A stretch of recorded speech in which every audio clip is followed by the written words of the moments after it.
2025학년도 대입 아카데미 발표를 맡은 시민고 이서준입니다. 지금부터 어떻게 일개 대구 사나이가 SSS급 대학교에 회귀할 수 있었는지 설명을 드리도록 하겠습니다. 먼저 제 소개를 하겠습니다. 저는 이제 서울대를 비롯해서 5개 대학교에 최초합을 하였고, 이제 유니스트에 추가 합격을 함으로써 총 6개 대학에 합격을 하였습니다. 이렇게만 보면은 서울대 카이스트 이제 포스텍에 최초합을 하였으니까 항상 수학이 1등급이었던 것이 아니냐, 또는 뭐 과학이 항상 1등급이었던 학생이 아니냐, 이런 식으로 생각을 할 수 있습니다. 하지만 이제 저의 수학 내신 평균은 1.95였고 수학 내신 1등급을 맞아본 적이 딱 한 번밖에 없습니다. 그리고 과학 내신 평균은 1.4고 이제 물리라는 과목을 1등급을 한 번도 맞아본 적이 없어서 이제 전체적으로 놓고 보면은 다른 지원자들에 비해서 부족한 내신이었다라고 생각을 할 수 있습니다. 그렇다면은 제가 어떻게 교수님들의 마음을 빼앗을 수 있었을까요? 이제 비결을 분석해 보겠습니다.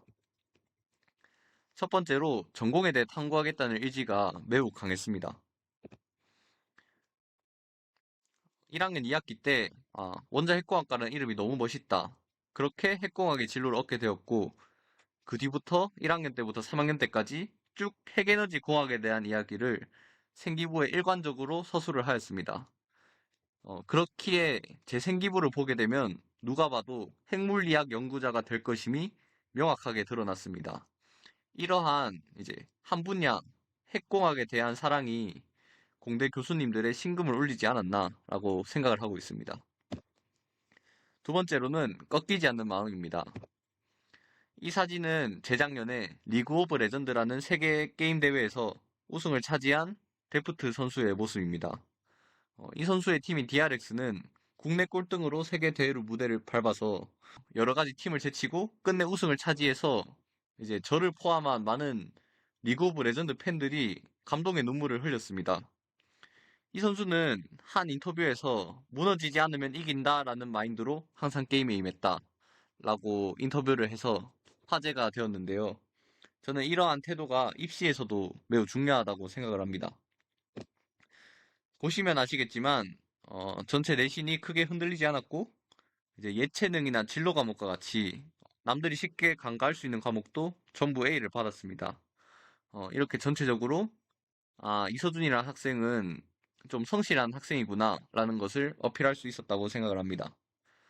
또 개인적으로 중요한 건 꺾이지 않는 마음이다라는 거를 크게 와닿게 된 사건이 있었는데요. 바로 2학년 1학기 중간고사 때입니다.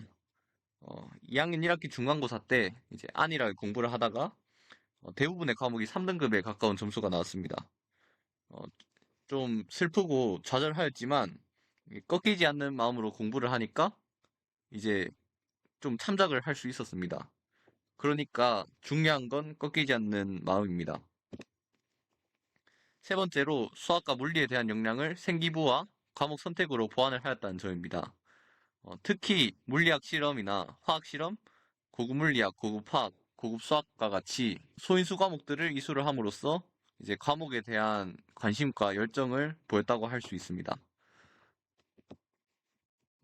네 번째로 이제 면접을 통해서 이 부족한 내신을 조금 이제 보완해주고 이제 서술을 하였다는 점입니다. 어, 카이스트나 서울대, 포스텍에서 이제 공통적으로 수학과 물리 공부 방법에 대한 질문이 들어왔는데요. 저는 이때 조리 있게 대답을 잘 하면서 이제 최종적으로 합격을 하게 되는 그런 거에 이제 면접이 크게 작용을 하였다라고 생각을 할 수 있습니다. 다음으로는 이제 저를 서울대가 원하는 남자가 되게 만든 생기부 관련 팁인데요. 어, 먼저 말씀드릴 것이 있습니다.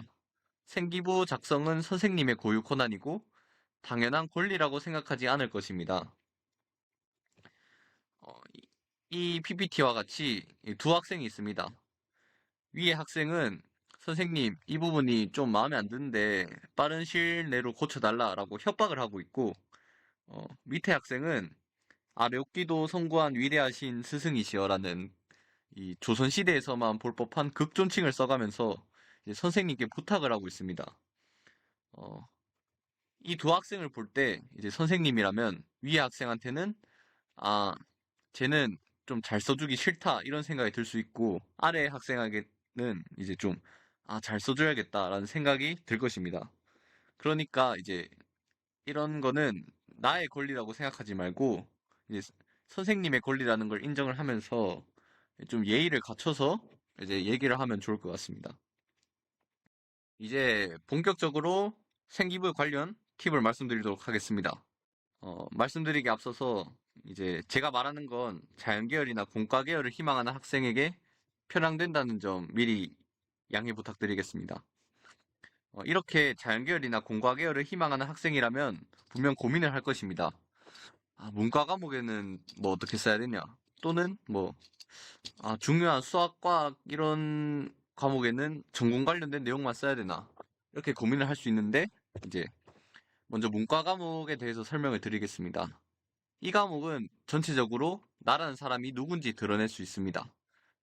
나라는 사람이 누군지 드러낼 수 있다는 것은 내가 어떤 사회 문제를 보고 어떤 판단을 하냐, 또는 내가 어떤 문학 작품이나 글을 보고 어떤 생각을 하고 어떤 주장을 할 수 있느냐, 즉 나의 판단과 생각을 드러낼 수 있는 것이 이러한 이제 사회나 인문학 과목의 특징이라고 생각을 합니다.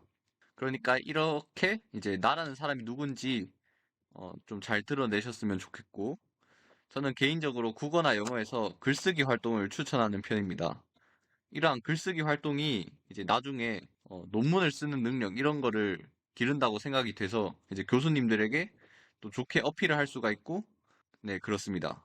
마지막으로는 전공과 억지로 엮으려고 노력은 하지 말자라는 점입니다. 사회인문학이 아니라 수학과 과학 과목에서 충분히 이 전공에 대한 자신의 사랑을 드러낼 수 있으니까 굳이 억지로 엮으려고 하다 보면은 생기부에 좀 불상사가 생길 수도 있습니다. 그러니까 전공과 억지로 엮으려고 하지는 말자. 이과 쪽 생기부에서 저는 중요하다고 생각하는 것이 연구자의 자세를 드러내는 것이라고 생각을 합니다. 왜냐하면 연구자의 자세라는 것은 수과학을 사랑하면서 자연현상이나 기술에 대해 끊임없이 호기심을 가지고 탐구하려고 하는 자세를 연구자의 자세라고 하는데, 공대 교수님들도 자신의 전공을 연구하는 일종의 연구자 분들이라 교수님들의 공감을 살 수 있고, 연구자라는 단어 자체가 이공계 대학이 진정 필요로 하는 인재상입니다. 그렇기 때문에 저는 연구자의 자세를 드러내는 것이 매우 좋다라고 생각을 합니다. 그렇다면 연구자의 자세를 드러낼 수 있는 활동 세 가지가 뭔가? 어, 저는 이렇게 분류를 해봤는데 하나씩 설명을 드리도록 하겠습니다. 먼저 수과학 심화 개념 탐구 활동입니다. 몇몇 분들은 고등학교의 이런 생각을 벗어난 대학교 수준의 개념을 탐구하는 것에 있어서 좀 부정적으로 생각을 할 수도 있는데요. 저는 제대로 된 동기만 있다면 좋은 생기부 소재가 될 수 있을 거라고 생각을 합니다. 예를 들어 보겠습니다. 화학 1 시간에 오비탈에 대해서 배웠습니다. 그러면은 이제 대부분의 학생이 아니고 뭐 화학을 배웠던 학생이라면 원자에서만 배웠는데 분자에서도 통할까? 라는 의문이 들 수 있습니다. 그렇게 분자 오비탈에 대한 심화 탐구를 진행했다. 누가 보기에도 납득이 갈 만한 이유고 납득이 갈 만한 그런 진행 상황입니다. 그렇기 때문에 저는 이런 동기만 제대로 있다면 수학과 과학에 대한 심화 개념을 탐구하는 것에 있어서 좀 부정적인 면이 없다라고 생각을 하고, 또 이러한 활동이 수과학과 관련한 일지를 보여줄 수 있습니다. 그렇기 때문에 이러한 탐구 활동을 하는 것이 이제 연구자의 자세를 잘 드러낼 수 있을 것이다 라고 생각을 합니다. 두 번째로는 수과학 역량을 강조해주는 활동입니다. 이 말 자체가 너무 좀 추상적이다라고 생각이 들 수 있는데, 제가 좀 말씀드리고 싶은 건 남들이 해봤을 활동이 아니라 뭔가 세계에서 나만 해봤을 것 같다 하는 특색 있는 활동을 말합니다. 이러한 활동이 많이 하게 되면은 자신의 생기부를 특정 지음으로써 교수님들의 기억에 깊게 남을 수가 있고, 또 이제 수과학에 대한 호기심을 드러내면서 수과학에 대한 역량과 이런 부분들을 보충을 시켜줄 수 있습니다. 저의 경우에는 기하 시간에 공간좌표에서 피타고라스의 정리를 증명해 본다던가 또는 물병 던지기를 했을 때 안전하게 착지할 초기 조건이 있는가 물리학의 개념으로 설명을 해보았다. 뭐 이런 활동들이 있었습니다. 세 번째로는 전공에 대한 관심을 드러내는 탐구활동과 실험입니다.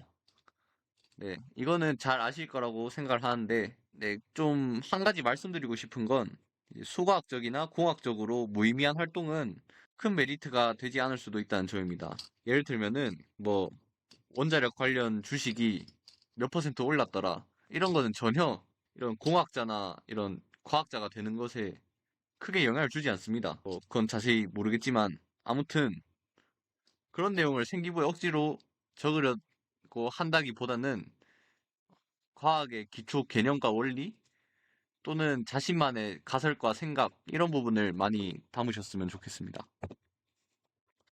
여기서 핵심 핵심 팁은 교과 개념을 접목시키는 것입니다.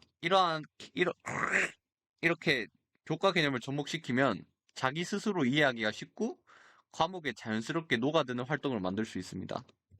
예를 들어 보겠습니다.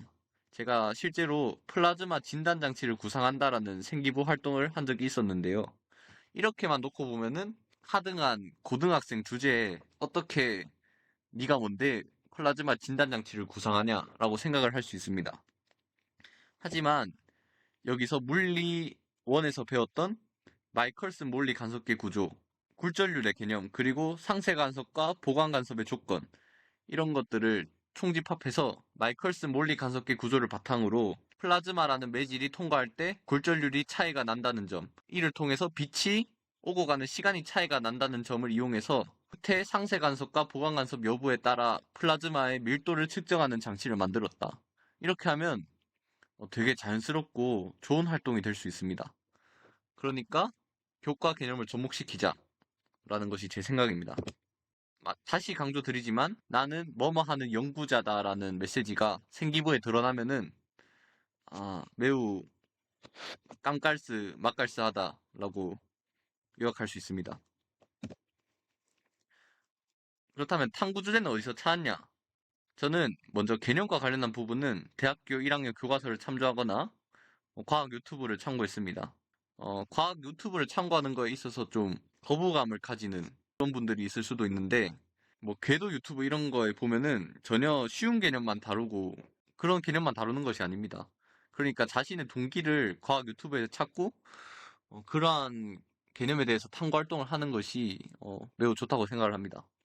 두 번째로 전공과 관련한 부분입니다. 저는 학과 홈페이지를 확인을 해보거나 전공에 밀접하게 관련된 교양책을 찾아보는 것을 추천합니다. 저의 경우에는 이제 원자 핵공학과의 학과 홈페이지를 확인을 하였고, 이제 핵융합이라는 책이 있었습니다. 그 책을 보고 이제 관련된 탐구 활동을 여러 개 썼습니다. 마지막으로 독창적인 활동 주제는 어디서 찾냐? 저는 주변에서 볼 수 있는 현상을 뭐 물리학적으로 분석을 해본다던가, 아니면은 이제 자습을 하다가 공부하기가 좀 껄끄럽다 싶을 때 딴 생각이 들지 않습니까? 그럴 때 한 번씩 기막힌 생각이 나서 이제 독창적인 활동 주제를 몇 번 생각을 해본 적이 있습니다. 네, 이렇게 탐구 주제를 찾으면 좋을 것 같습니다. 다음으로는 면접 대비와 관련한 팁입니다. 저는 개인적으로 뭐 너무 오래 전부터 걱정할 필요는 없다고 생각을 합니다. 저는 생기부 기반 면접을 11월 때부터 준비를 했는데, 시간이 남는다 싶을 정도로 뭐 별게 없었습니다. 네. 근데 그때부터 해서 망했다고 제가 책임은 지지 않습니다. 그 다음으로 제시문 기반 면접은 제시문 범위와 내용을 좀 잘 숙지해 두십시오. 제가 카이스트의 제시문 기반 면접의 범위를 제대로 숙지를 못했다가 이제 면접 전에 엄청 큰 불상사를 당한 적이 있습니다. 그러니까 이런 거는 지금이라도 제때제때 확인을 하는 것이 매우 적절한 행동이다라고 생각을 할 수 있습니다. 그리고 기본적인 것을 절대 소홀히 하지 않을 것입니다. 뭐 지원 동기나 자기소개, 요즘 2025 면접은 뭐 이런 거 안 물어본다더라. 뭐 이렇게 생각하실 수도 있는데, 저는 기본적인 질문만 거의 한 90% 받았습니다. 그러니까 네, 절대 소홀히 하지 마십시오. 면접에서도 뭐 연구자의 자세를 드러내는 것은 좀 타당하다라고 생각을 하고요. 통함기를 좀 지양하셨으면 좋겠습니다. 제가 말하는 통함기는 이 답변 내용을 거의 조사, 어미 이런 거 다 붙여가면서 통 문장으로 외우는 것인데 저는 이런 것보다는 답변을 구조화시켜서 내가 어떤 흐름으로 답변을 할지 뭐 이렇게 메모를 해두는 것이 좀 고능한 아이의 행동이라고 생각을 합니다. 마지막으로 할 말이 있습니다. 이 사진은 제가 좋아하는 그 일본 애니메이션에 나오는 그런 캐릭터들의 모습입니다. 많이 모르실 것 같으니까 제가 설명을 드리겠습니다. 옛날 옛적에 요리이치라는 세계관 최강의 검수를 가진 그런 한 사내가 있었습니다. 이 사내의 목표는 키부츠지 무잔이라는 도깨비를 쓰러뜨리는 것인데요. 매우 유능한 검수를 가졌음에도 불구하고 이 요리이치란 사내는 혼자서 모든 것을 짊어지려고 했습니다. 그래서 이제 무잔을 거의 숨이 끊어지기 직전까지 몰아치는 데 성공했지만 끝내 죽일 수가 없었고 결국에는 무잔은 500년 동안 많은 악행을 저지르면서 네, 그렇게 사람을 이러쿵 저러쿵 하면서 살아가게 됩니다. 하지만 500년 뒤에 이제 탄지로라고 하는 애들을 필두로 여러 가지 사람들이 모이게 돼서 이 무잔을 쓰러뜨리는 데 성공을 하는데요.